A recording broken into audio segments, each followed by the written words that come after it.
Good evening and welcome to the first evening edition of Plus Sports right here on Plus TV for the new week. It's the week starter edition and we are broadcasting live from our studios in Lagos. It was an interesting weekend and of course right here on Plus Sports we've touched on some of the big results, some of the action from last weekend from the African scene where the Nigerian representatives on the continent in terms of football crashed out. Of course, the worst of them being the one concerning Plateau United, where there was, of course, the officiating issue. I have seen the highlights. I'm sure that you all have, also, and that clearly wasn't a penalty.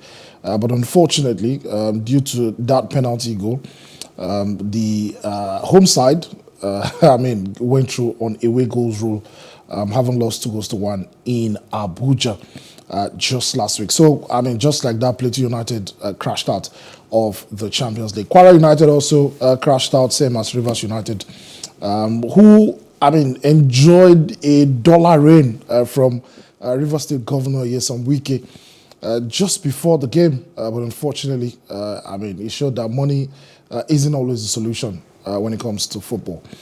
So not a good one for the Nigerian teams on the continent. And in terms of European football, it was the weekend of big games from Anfield to the Parc des Princes in France. There was also the big one, the El Gran Clasico at the Santiago Bernabeu, where Real Madrid schooled FC Barca 3-1 to ensure that they took the first cap in the battle for supremacy over there in Spain.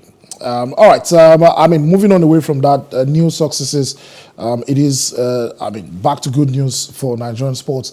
And that's where we start from, as the Nigerians on the 17 women's team, the Flamingos have qualified for the quarterfinal of the ongoing FIFA Under-17 Women's World Cup with a well-deserved 2-1 victory over Chile. Today, Nigeria needed only a draw to qualify for the next stage and won by delivering another impressive performance after the 4-0 demolition of New Zealand on Friday. They qualify as Group B runners-up with 6 points. Nigeria forward Okweyemi Ajakaye was named the man of the match, or the woman of the match, in proper context, for the second consecutive match after a superb performance from start to finish. She provided an assist and came close to scoring on different occasions herself. The win means the Flamingos will face either Brazil or the United States of America in the quarterfinals. That absolutely is going to be a very difficult proposition because the Brazilian team, I was just, seeing their game before coming into the studio. Fantastic side, a lot of flair, a lot of attacking intent. Going to be a difficult game for the Nigerian side. And the United States have been the queens of women's football for many, many years. So, the quarterfinal fixture, if the Nigerian team can scale through that, then you get a feeling that they probably will scale through every other thing in India at the ongoing Under-17 Women's World Cup. But big results for the side, having lost their first game against Germany by 2-1.